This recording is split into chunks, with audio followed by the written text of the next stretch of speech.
మనల్ని అవమానిస్తున్నాడు. ఎవడరా పెయిడ్ ఆర్టిస్టులు? పొంగులేటి ఎవడు పెయిడ్ ఆర్టిస్టులు? పెయిడ్ ఆర్టిస్ట్ అన్నందుకు మరి పెయిడ్ ఆర్టిస్ట్ అయితే ఎందుకు వాళ్ళకి ఇవాళ ఇల్లు ఇస్తున్నావు? పెయిడ్ ఆర్టిస్ట్ అయితే వాళ్ళని కేసులు పెట్టి జైల్లో పెట్టాలి కదా. ఎందుకు వాళ్ళకి ఇలా ఇల్లు ఇస్తా, పరిహారం ఇస్తా, ఇల్లు కట్టిస్తా, కేసులు అన్ని తీసేస్తా, మధ్యతరగతి మధ్యలో ఉన్న బ్రోకర్లకు డబ్బులు ఇస్తా అంటున్నావు? నిజంగా వాళ్ళు తప్పు చేస్తే శిక్షించండి. 900 మంది జైల్లో పెట్టండి, ఉరిదీయండి. ఒకవేళ తప్పు చేయకపోతే తప్పు చేసిన కలెక్టరా, తుమ్మలనా, పొంగులేట, బట్టియా, ఆర్డీఓనా, ఎంఆర్ఓనా మొత్తం ఆ లిస్టు మొత్తం తీస్తున్నాం. ఆ ఇల్లు కూలగొట్టడానికి వచ్చిన ఆఫీసర్లు, ఆర్డీఓలు, ఎంఆర్ఓలు, కలెక్టర్లు ఈ ఇల్లు కూలగొడితే ఎట్లుంటది రా మీకు? ఈ ఇల్లు కూలగొడితే ఎట్లుంటది? 900 మంది తిరుగుబడి మీ మీద కక్ష కడితే ఎట్లుంటది? ఒక కృష్ణ జింకని చంపితే, ఒక జింక పిల్లని చంపినందుకే ఎవరో కమ్యూనిటీ తెగవాళ్ళు సల్మాన్ ఖాన్ కు ఉచ్చబోపించారు. సల్మాన్ ఖాన్ ని వెంటాడి వేటాడతామన్నారు. మరి 900 కుటుంబాల 3 తరాలు శపథం తీసుకొని మా ఇల్లు కూలగొట్టిన వాళ్ళ సంగతి చూస్తాం, వాళ్ళ సంగతి చూస్తామని కక్ష కడితే మీరు ఉంటారా? ఇలా ముఖ్యమంత్రి పదవి ఉండొచ్చు, మంత్రి పదవి ఉండొచ్చు, మీకు గన్మెన్లు ఉండొచ్చు. మీరు పదవులు కోల్పోయినాక ఈ 900 మంది కుటుంబాలు 3 తరాలు దాడి చేస్తే ఆడుంటారు. దయచేసి అలాంటి కక్షకు దారి తీయకండి. తెలంగాణ చాలా పీస్ స్టేట్, చాలా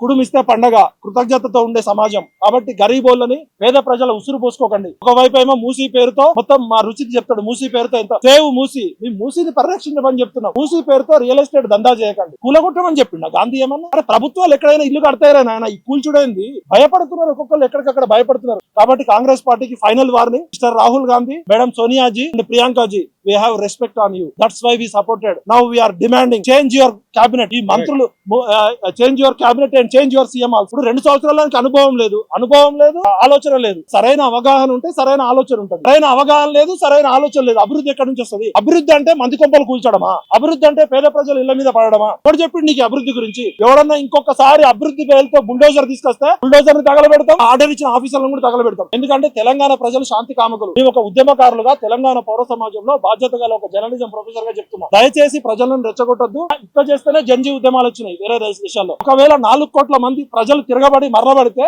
ముఖ్యమంత్రులు ఉన్నారు, మీ ఆర్మీ ఆపలేదు, మీ పోలీసు ఆపలేదు. దయచేసి నేను వ్యక్తిగతంగా రేవంత్ రెడ్డి గారికో పొంగులేటికో శత్రుత్వం కాదు. పేద ప్రజల ఉసురు పోసుకోకండి. ఈ మధ్య పాటలు వస్తున్నాయి, పోతవరో రేవంత్ కూలిపోతవరో అని. ఆలోచి నారాయణరావు ఏం చెప్పిండు? ప్రాంతం వాడు మోసం చేస్తే ప్రాంతంలోనే పాత్ర పెట్టమన్నాడు, అంతేతరుడు మోసం చేస్తే ప్రాంతం నుంచి తరిమి కొట్టమన్నాడు. కాబట్టి ఖబర్దార్ పాలకులారా, దయచేసి ఇంకా 3 సంవత్సరాల సమయం ఉంది. నా రేవంత్ అన్న ఇమీడియట్ గా మీరు అసెంబ్లీలో ఏ విధంగా అయితే చెప్పారో 60 ఎకరాల భూమి పేద ప్రజలకు పంచండి. పేద ప్రజలు అక్కడ ఉండే అర్హత లేదా? వాళ్ళ తరఫున మేము తెలంగాణ సమాజాన్ని రిక్వెస్ట్ చేస్తున్నాం, యువతని రిక్వెస్ట్ చేస్తున్నాం, ఇంజీని రిక్వెస్ట్ చేస్తున్నాం. రచయితలు, కవులు, కళాకారులు, మేధావులారా, యువకులారా, ఒకవైపు నిరుద్యోగులు చచ్చిపోతున్నారు, ఒకవైపు పేద ప్రజలు చచ్చిపోతున్నారు. మీరు సోషల్ మీడియాను వాడుకొని #సేవ్ తెలంగాణ అనే మూవ్మెంట్ స్టార్ట్ చేయాలి. ఇతరులు మీరు రాహుల్ గాంధీకి, ప్రియాంక గాంధీకి, సోనియా గాంధీకి, సుప్రీంకోర్టు జడ్జీలకి, ప్రధానమంత్రికి చెప్పాలి. సేవ్ తెలంగాణ, సేవ్ ఖమ్మం జిల్లా.